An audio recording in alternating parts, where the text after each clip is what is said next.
Did the Denver Nuggets rush a little too quickly to hire their next franchise head coach? What does the hiring of David Adelman say about the upcoming general manager search and some potential players that may be on the chopping block? And speaking of players, could we see a reunion with a former fan favorite Hooper here in the Mile High City? All things to come on today's rundown as we welcome in our guy, social media wizard, Anilo Piro. AP, how's it going, man? I'm good, brother. It's a Friday. The sun is shining. Memorial Day weekend. No complaints over here.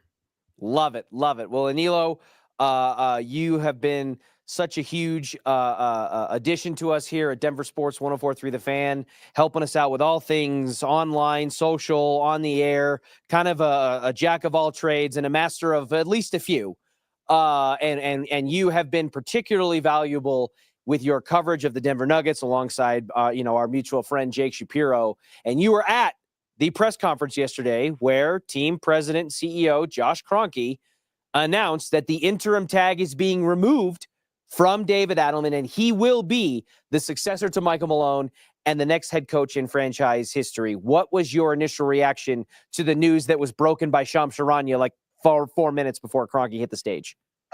Maybe 4 seconds, to be honest with you, because we were all sitting in the media room kind of waiting, and I actually turned to some fellow media members and say, y'all think we're actually starting this thing on time at 1:00? It was pretty cool to kind of see Kroenke come in literally 30 seconds after Shams Charania put out the tweet. And there was a bunch of I had some conversations with Zach and Will Peterson last night on Denver Sports Tonight of was that planned? Was it leaked? But at the end of the day, man, we have a new head coach. Zach's been beating the drum, and I agree with him that this is the most important offseason in Denver Nuggets franchise history, and they've answered one of the 2 biggest questions, maybe 3, but the roster's pretty complex with that dynamic. But they hired David Adelman as the full-time head coach. You see the lower third there, 10-7 record as head coach of the Denver Nuggets, including pushing the Oklahoma City Thunder, who are now up 2-0 on the Minnesota Timberwolves. Yeah. 2-7 games. He wasn't really asked about it, Josh Kroenke, before leaking the news, but as part of his opening statement in regards to hiring David Adelman, Kroenke said, quote, "From an instability standpoint, that's why I made the decision that I did before the playoffs. I think the real instability would be if I just hid behind the curtain and allowed the plane to continue to go down where it was heading." So that was obviously in reference to the change from Michael Malone. It was fantastic to see. We're really excited about him, both what he's shown over the last 6 weeks and then having a full summer training camp and year under his belt. So that obviously was part of the philosophy, peeking behind the curtain, ironically, as Kroenke alluded to there, as to what led up to not just the firing of Michael Malone, but choosing David Adelman to hire him. He mentions some stability, getting rid of the toxicity and the turmoil that clearly was there with Malone and Booth butting heads behind the scenes as often as they did. And also the galvanizing of the locker room. And I think that was evidence to what you pointed out, which was that, he's fired the latest head coaching firing in NBA history, or tied for it, with 3 games left in the regular season. Adelman goes 3-0 in the postseason. Then they take a gritty Clippers team to a 7-game series and win that with some big key moments from key contributors. And they take the 68-win Thunder to 7 games in a series that Kroenke himself admitted the Nuggets probably could have won in 5 or 6. So, Anilo, how much are you buying what Josh Kroenke is selling about why David Adelman was, in his mind, the right man for the job to take over for Michael Malone? Yeah, I trust Josh Kroenke. And, I've probably sat in on, I don't know, maybe a dozen plus of his press conferences throughout the course of my media career. And, really more so in this quote unquote championship window. Josh is a basketball guy.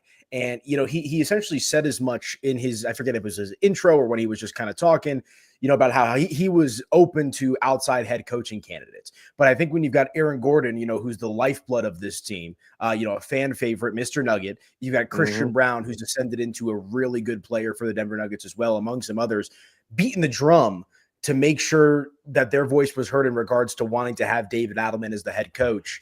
I don't think you can take that lightly, because I think for the first time this season, with Malone's firing and the departure of Calvin Booth, it's the first time in the Jokic era that I think you can question the overall culture in the building of the Denver Nuggets. And if a guy like David Adelman was able to be a stabilizer of that culture and earn the respect and earn the trust of his players in those 3 regular season games and the subsequent 14 games that he coached in the playoffs, I think you got to listen to that intently. And I think the number one priority outside of fixing the roster and now finding a GM has got to be making sure that Nikola Jokic is comfortable with the overall direction of this franchise. So, I liked the candidness from Josh Kroenke. Maybe he listens to Mile High Hoops, because Jake and I were talking about how they could have won in 5 or 6 games, had they been able to hang on there in games 4 and games 5. But no, I believe Josh Kroenke when in regards to what he says about David Adelman and why he made the decision. On the subject of the general manager search, Kroenke was asked about that. He had said things to the like of, we're going to get a lot of input from a lot of different voices. He acknowledged that this is particularly a job in the past that he has gone internal for in terms of hiring successors, from Masai Ujiri and then Tim Connolly and now Calvin Booth, but that he's not 100% decided on what direction to go. And obviously there has been no announcement, but the prospect that Ben Tenzer could take over as the general manager, is that a name that excites you, given the weight of the decision, which you alluded to, with the importance of this offseason in terms of not just making Jokic happy, but making sure that you as the team president and CEO have done everything that you possibly can to maximize the opportunity that exists during these prime years of Nikola Jokic's career? Here's how I'm kind of looking at the GM search as a whole. And I put this out on social media yesterday at Media by AP. I would not be surprised whatsoever, would not be shocked if they go with a Ben Tenzer or a Tommy Balcetis, who are the 2 kind of mainstays that were, made it through the Malone Booth dynamic there as well. But I do expect Josh to take a little bit of a hard, I don't think the decision will, or the GM candidate will present itself in the manner in which the head coach did, right? Like, they fired Michael Malone because they were talking about how David Adelman, was getting looked at by other teams. So they wanted to see if they had their next head coach before just kind of, casting him off to the side. Josh said as much yesterday that, some different ideas of talking to people inside the building, talking to people in and around the league, potentially hiring a consulting firm. He even mentioned to go out there and give him a list of, the 10 best up and coming front office executives in the NBA. Hopefully that list is a lot better than the new 16th Street name that the city paid $100,000 to basically call 16th Street again. But, I think I understood the Adelman hire, and I think Josh fancies himself as a basketball guy, and I think he has a lot of respect for the guys in the building. That I do think he'll do his due diligence and take a look around the league, some up-and-coming executives to bring in a fresh voice. But I think by hiring David Adelman first shows you that Josh Kroenke is comfortable with promoting from within if he does decide to go down that route, whether it be a Ben Tenzer or a Tommy Balcetis.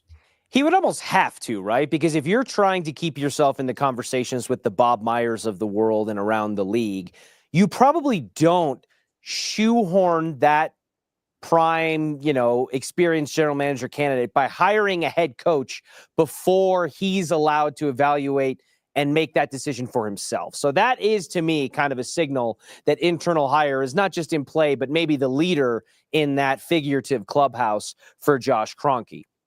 On the subject of the roster and fixing the roster, which you correctly alluded to as a number 1 priority, or a very high priority, top 3 for this Denver Nuggets team, the financial restrictions and the situation that the Nuggets have found themselves in due to the series of contracts that they've handed out to both star players and role players has created a situation where the core 4, as we like to refer to them as, constitutes 82% of the team's entire payroll. You stack that on top of player options for Russell Westbrook and Dario Saric, a tough contract, a little bit of an albatross with the Zeke Naji situation, and it just all adds up to, in this first apron, second apron, luxury tax world that we live in the NBA, some pretty rigid inflexibility for the Denver Nuggets. What is your initial offseason outlook for the Denver Nuggets from a roster standpoint and the wiggling that they might be able to do before heading into next season? Well, you used the good word, though. I think it was like the lack of flexibility Mm-hmm. that Denver has right now. I just want to throw this out there because, like, I'm not an ownership defender per se, but I do think that Josh Kroenke made a really good point that the roster as constructed, not including the most recent extension for Jamal Murray, so the previous extension and, of course, the Michael Porter Jr. contract, that was all signed, sealed, and delivered before these aprons were even a thing. Like before the CBA, the new CBA was even a thing. So like, not to give them a pass there, but like there's a lot of Nuggets fans that are like, why is Michael Porter Jr. on this team? Why did we give him that contract? Well, you were playing in a different sandbox back in the day when you did give him that contract. So I think that's important context. But, you know, on Michael Porter Jr., that's the one guy that I think a lot of Nuggets fans are sick and tired of and would not be hurt, you know, if they end up trying to trade him. Here's the problem with trading Michael Porter Jr. I don't know if you can and win the deal. Michael Porter Jr. around the league, and maybe this is harsh to say, but just from some of the conversations that I've picked up on, MPJ is viewed as damaged goods around the league. Not just because of his inconsistencies with his shooting, but remember, the reason as to why Denver was able to draft Michael Porter Jr. in the first place was because he had a significant back injury. And I think to his credit, I commend Michael Porter Jr. for being as healthy in the back department as he has been, because a lot of people around the league, I believe, view Michael Porter Jr. as one slip and a fall away from potentially never playing basketball again, on top of the bad contract, on top of the inconsistencies. So it's not as easy to just sit back and say, hey, we need to trade Michael Porter Jr. and expect to get player A and player B back, because I think he's viewed as a potential negative asset across the league. So where do we go from here? I mean, I would not be surprised if they run it back with MPJ, if they run it back with Jamal Murray. Christian Brown is due for an extension that should pay him upwards of $30 million a year, potentially. And what did you use? 84%? That's the percentage of I believe it's 82. Which is insane. And that number will continue to go up and up and up. So you're going to look to see Denver utilize that taxpayer, the MLE, the mid-level exception, which is what they used to bring in Bruce Brown a few years ago and Dario Saric last season. That is afforded to them because they're not in that second apron. They still have the flexibility there. And Josh Kroenke also mentioned how, you know, they might be aggressive in trying to trade, or not trade up, but buy a draft pick. That's another thing with not being in the second apron. If you are in the second apron, you're not allowed to buy draft picks. Like if you're in the first apron, you can go to a team and say, hey, here's X amount of dollars for your late second round pick or your, you know, mid second round pick. So I think there's some options on the table, but I think, Richie, to kind of hit it home, they're going to have to get creative. And I think there's one name who we'll talk about that a lot of Nuggets fans would like to see back in the building. And I think the feeling is mutual with him as well. But I would expect a veteran on a minimum, maybe a draft pick, and maybe a guy with the MLE. I think the roster is going to look pretty similar come game one of next season. Well, Josh Kroenke essentially said some of the same things that you're saying when talking about roster moves and flexibility this offseason. Kroenke essentially said a lot of our answers are internal right now. We have guys locked into contracts. We're going into a coaching transition. And to be frank, that's a huge change. Adelman's philosophy, how he might use these guys slightly differently. There's going to be a lot of big changes throughout our organization already. That to me is kind of a double entendre. That's him basically, in my opinion, saying, this is my justification for not breaking out the checkbook and trying to bring in a Van Gundy or a Taylor Jenkins on a coaching front, and also getting out in front of it with the fan base to say, hey, don't expect agenda item number one for David Adelman and GM TBD to be, how do we bring in Kevin Durant, right? That's not going to be the primary focus this offseason. So a little bit of a dual purpose there by Josh Kroenke. But let's get into that player that you were alluding to, who is, of course, the former fan favorite from the championship year, Bruce Brown, who has long since leaving, you know, he went to Indiana, signed a big bag, then ends up in Toronto and now in New Orleans. He posted an Instagram story of himself reacting to the news that DA David Adelman is now going to be the official head coach of the Denver Nuggets while wearing, as you can see there, a Colorado Avalanche hat. This is after Bruce Brown shows up at home games for the Nuggets in the postseason. Cowboy Bruce out on the town. He tweets about his time here in Denver. He tweets about the teams here in Denver. This city, this town, and this team clearly made an impact on Bruce Brown and vice versa. So, Anilo, what would you put in terms of a percentage chance or just a vibe standpoint about a potential reunion with Bruce Brown, given the financial and roster restrictions as the Nuggets have right now?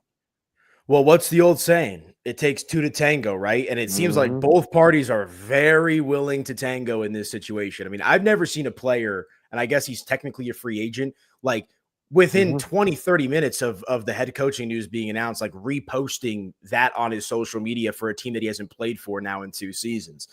Bruce Brown loves Colorado. And to answer your question, man, they signed him to the taxpayer MLE. When they signed him a couple of years ago, they can offer that to him again. I know there's some thought about, can they get him on the vet min and use that MLE on somebody else? Like maybe, but I think point being, I think there's a pretty good chance that Bruce Brown can come back to the Denver Nuggets, man. I mean, I think he's made his money, off his contract. He can do what he did the last time around, play 1 year in Denver, hopefully win a championship, and then go out there and sign another 2 or 3 year deal for big, big money.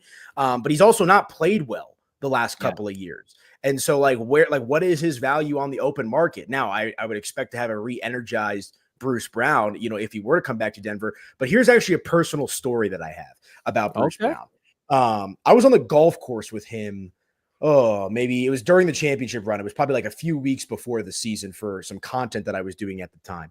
And like when you talked about the tweets and the Cowboy Bruce, like just being around him, I was able to pick up on how much he loves this place. And, after they won the championship, he was asked at one point, like, what are you going to do this offseason? And he pointed to one of my colleagues in the back of the room and said, I'm going to his ranch and we're going to ride horses. Not sure if that ended up being a thing, but point being, to do that in a press conference, to say this stuff on the golf course and then see what we're seeing with our own 2 eyes with him at the game, going into the locker room for a team that he doesn't play with anymore and dapping up the guys like they're still boys. I don't think you see that much enthusiasm from a guy like Bruce Brown if his heart is not, I don't want to say set, but if his heart is not willing and open and desiring to come back to Denver. So I just think it makes too much sense. And this is what Nuggets fans have wanted since the moment he left in the first place. Yeah, 100%. Because let's just call it what it is. Bruce Brown, while you might say, oh, well, he was a bench contributor and he was averaging significant figures throughout the entirety of a postseason run all the way to a finals championship. So it's not as if we're talking about, bringing in a Justin Holiday or a Jeff Green or Bruce Brown is somebody who can have a significant impact, I think, still off of the bench. Now that you've taken Christian Brown and thrust him into the starting lineup, you lost a little bit of that spark with your bench unit, and that inspires bringing in Russell Westbrook with the mixed result and the mixed bag that comes with that experience. So if there is a route to bring Bruce Brown back beyond just what a cool narrative point that it would be from a basketball perspective and an on-court impact perspective, I think this might be one of, if not the most impactful moves that they could make given the handcuffs that they find themselves in this offseason. Yeah, and like I said, Bruce has not been playing well the last couple of years, but I think you get the boys back together, and I think part of Bruce not playing well is he got traded from Indiana to Toronto and then New Orleans. I can't fault him for, I'm not saying he didn't give 100% effort, but it's probably easy to check out when you're in that situation. And I think he fits the mold of this team, man. All of his teammates for the most part are still here. So it's going to be interesting, and I think, he's made his money. It's not like he needs to go out there and sign another big 3 or 4 year deal, and get, 10 plus million a year, whatever it might be for him on the open market. I think he'd be comfortable, coming back here with the taxpayer MLE or potentially on a vet minimum, a la Russell Westbrook. But I think in regards to who you're getting, dude, he's 28 years old. Yeah. He's not even that old. And he's got plenty of gas left in the tank. And to your point, fits in seamlessly with this team, knows how to play with these guys, and can really provide them that juice off the bench that they were lacking this year and the stabilization off the bench that they were lacking as well. What do you make of the discourse that came from, Bobby Marks and others about the other Brown who's still on the team in Christian Brown, with the notion that he could command in the ballpark of $30 million per year, just a season and a half or so, 2 seasons from now, when he becomes a restricted free agent And then that kind of opens you up to the fork in the road of, do you do what the Nuggets did with Michael Porter Jr. and you carve out roster space and you find a way to try to sign him, even if it pushes you into the second apron, which it would, early before it gets to that point? Or do you take the Jake Shapiro route, as he told us on this show earlier this week, and you just ride it out, baby? You run this out until restricted free agency and you try to lock him down and sign him then, knowing that at that point you've allowed other sharks to start swimming in your water, if that makes sense. Yeah, I don't hate the idea that Jake provided just because of what you mentioned, signing Christian Brown to this extension, and I do think he deserves it. Also, NBA money is crazy. So if you've got kids out there and you've got some height, put them in basketball, because if you could get to the league, man, it's insane. It really is insane. But I also think like we're in this championship window, and I was having a conversation with a couple media members yesterday ahead of the Kroenke press conference. I mean, we realistically probably have 2 MVP otherworldly seasons left from Nikola Jokic before he falls off a little bit. Like, I'm not saying he's ever going to be bad, but like of this peak apex of Nikola Jokic. Yeah. And I think providing yourself with that roster flexibility by, kind of kicking this can down the road a little bit with Christian Brown is not the worst idea, because then when he's up for restricted free agency, things may have changed in your building. You might be in a different position. Players might be playing a different type of way. So I like Christian Brown. He's going to get paid one way or the other. I think it will eventually be with Denver, but I think preserving that flexibility is important. Well, you mentioned it, and I think it is, again, something that we can never, just like I feel like I always say, and it's commonplace to hear, that like we should not forget or take for granted just how lucky we are here in Denver to witness the greatness and the unique nature of a Nikola Jokic in our backyard each and every day. He is our Rocky Mountains. He is our Colorado sunset, things that like people would travel across the world and across the country to be able to experience. We have it here in our backyard. And just like I think we need to remind ourselves of that constantly, I don't think we can remind ourselves enough about the limited window and opportunity that this Denver Nuggets team has to put their stamp definitively on the current NBA landscape and not be the 2021 Milwaukee Bucks, the 2019 Toronto Raptors, these franchises that win a championship and then are kind of lost to obscurity. The Nuggets have an opportunity to do that, although it feels like they've been teetering on it for the last couple of seasons now. And I thought it was important, and I was glad to hear that Josh Kroenke was basically pressed on that, about the pressure that it takes and the weight of doing this with Nikola Jokic. He said, quote, "I feel more weight than anybody because, one, I want to do right by Nikola Jokic, the Hall of Fame basketball player. But Nikola Jokic, the person, is also spectacular on a personal level. As a group, there's no one we want to do right by more than that guy." So, Anilo, in closing, I will ask you, by hiring David Adelman, and let's just spin the clock forward and presume that a Ben Tenzer type, an internal promotion candidate, is going to be named the next general manager of the Denver Nuggets. At the conclusion of those two moves, as we head into what you called the most important offseason in the history of the Nuggets as a franchise, have those moves by Josh Kroenke done right so far by Nikola Jokic? I think to a certain extent, and I've seen some tweets from some folks being like, "Oh, it's so funny to see Denver media switch up from like needing to completely blow this thing up to now, running it back with the core." But again, I think the idea of like really doing something significant is more so a fleeting thought compared to reality, which we've talked about on this show, of just where they're at with their contracts, where they're at with their draft capital, where they're at with their age as a team. I do think Nikola Jokic is going to love playing for David Adelman or continuing to play for David Adelman. And I don't mean this as like a shot at Calvin Booth by any stretch, but like he just wasn't a great people person. Like he was an introverted type of guy. And like, I don't know Ben Tenzer like that. I've had a couple conversations with Tommy Balchetis.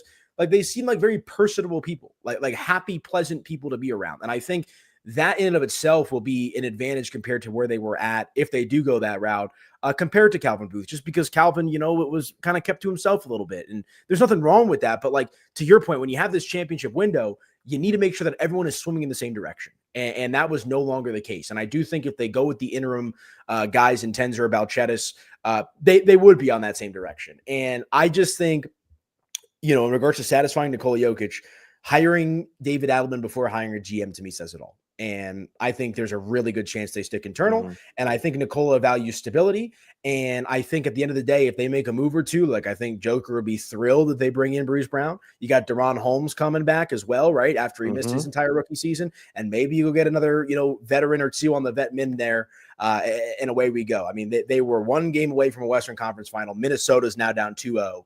Read into that how you'd like. So they're not that far off. And I think Nikola, more than anything, playing, last year in the Olympics, didn't have his full offseason. Just let him get away, let him get back to his horses. And hopefully when he comes back here in Denver for media day in September, October, he's decompressed and he can look at this team as a whole with the moves that were made and feel pretty comfortable about it. I do think they're on the right path considering what they are able to do.